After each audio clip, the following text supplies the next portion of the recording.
Right now we're going to check in with Senator Tom Cotton. Good morning, sir. How are you doing tonight? Good morning, Kevin. Good to be on with you. Or today, whatever it is. It's hard to tell anymore. Debate this week. Threw everybody, I guess, in a tailspin. What did you think about what you saw? I think that was the WWE version of presidential debates, Kevin. But Yeah. if you can cut through the interruptions and some of the name-calling, I think what the American people heard is Joe Biden's radical agenda. Starting with the very first topic, he explicitly refused to rule out packing the Supreme Court.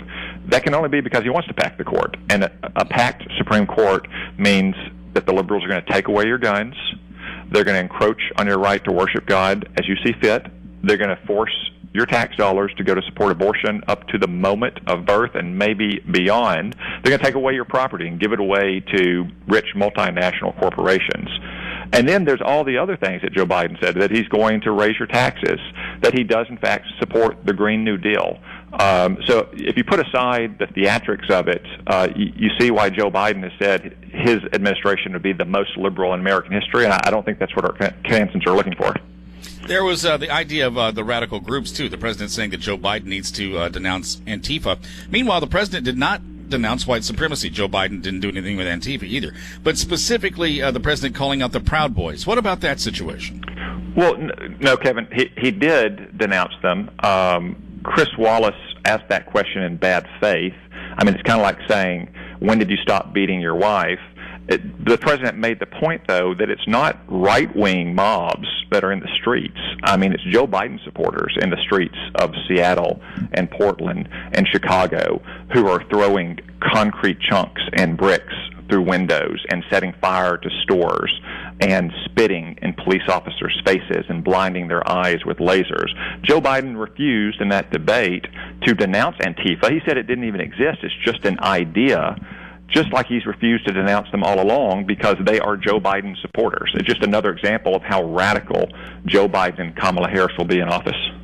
Talking to Senator Tom Cotton. Senator, with these debates, I mean, what changes should they have? Kevin, I think that Chris Wallace would have been better served and the American people would have been better served to let the candidates speak back and forth to each other. Yes, I know they were somewhat disruptive of each other, but Chris Wallace in his interventions consistently made it worse, in my opinion. No one tunes in to see a moderator. They tune in to see the two men, one of whom is going to be president on January 20th. And I thought Chris Wallace consistently made the interruptions and the veers off course worse whenever he was jumping in. Now, he posed some good questions at times, like when you say, Mr. Trump, you say X, Mr. Biden, you say Y, tell me why the other one's wrong, go. That's a good frame, but no one tunes in to see these moderators. I know they're talking about things like more time clocks or cutting off microphones. Look, one of these two men are going to be president on January 20th. They don't need to have their microphone cut off. Senator, also, too, Amy Coney Barrett, where is the situation there with that? I'll be meeting with Judge Barrett later today. She is an outstanding jurist, one of the finest legal minds of her generation. We're going to start hearings in the Judiciary Committee a week from Monday, and I am confident that we will confirm Judge Barrett to the Supreme Court this month. All right. Senator Tom Cotton, good to have you on. Thanks so much. Thank you. All right. 6:40.